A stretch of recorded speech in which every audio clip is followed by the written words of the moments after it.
In the sparkling town of Sunridge, there lived a little girl named Chloe. She had bright, curious eyes, the kind that noticed everything. But there was something about Chloe that often got her into trouble. She always compared herself to others. If her friend had a shinier bike, Chloe frowned at her own. If her cousin wore a prettier dress, Chloe tugged at hers, wishing it sparkled more. And even though she lived in a big house with a garden, a puppy, and a swimming pool, Chloe sometimes sighed and muttered, "Why don't I have that? Why is her life better than mine?" One sunny Saturday, Chloe invited her friends over to swim in her family's pool. It was enormous, shiny blue tiles, sparkling water, even a diving board. But as the children splashed and laughed, Chloe couldn't help noticing her best friend Amara's new swimsuit. "It has prettier colors than mine," she grumbled under her breath. Later, she noticed that her cousin had learned a new dive. "Everyone cheers for her, not me," Chloe pouted. By the end of the party, Chloe felt upset, even though she had the biggest pool, the tastiest snacks, and the loudest laughter echoing through her yard. That evening, her mother noticed her sulking. "Chloe, what's wrong? Didn't you enjoy your pool party?" Chloe crossed her arms. "It wasn't fair. Everyone else had something better than me." Her mother thought for a moment. Then she smiled gently.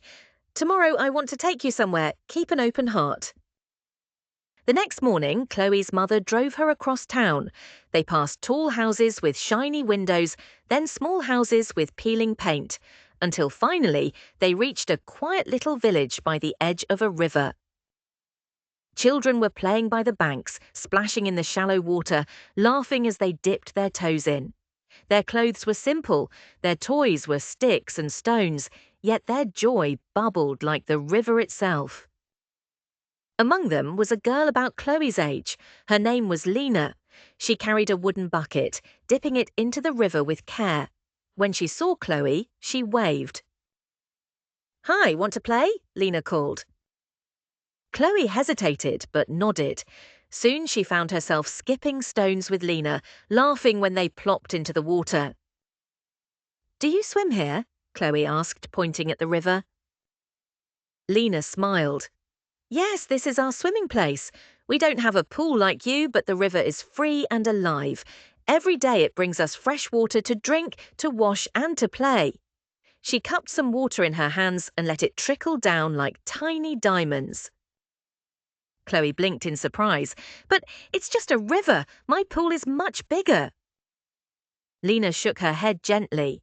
"Maybe, but your pool can't sing, can it?" She closed her eyes. The river gurgled, birds chirped, and the wind whispered through the trees. "Our river sings every day, and we are grateful." Chloe was quiet. She had never thought of water as a gift before. She had never needed to. That night, back in her giant house, Chloe sat by her pool. The water was still, clear, and quiet. She thought of Lena, smiling by her river, grateful for every drop. Her mother sat beside her. "So, what did you learn today?" Chloe looked down at her reflection in the water. "I think I've been so busy comparing what I don't have that I forgot to be thankful for what I do have." Her mother hugged her. "That's called gratitude, Chloe.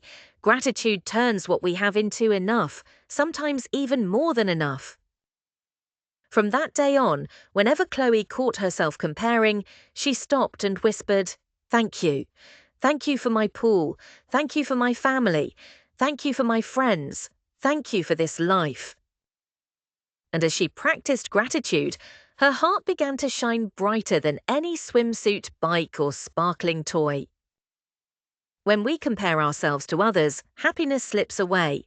But when we practice gratitude, we discover that what we already have is more than enough. Please like, share, and subscribe to my channel. Bye!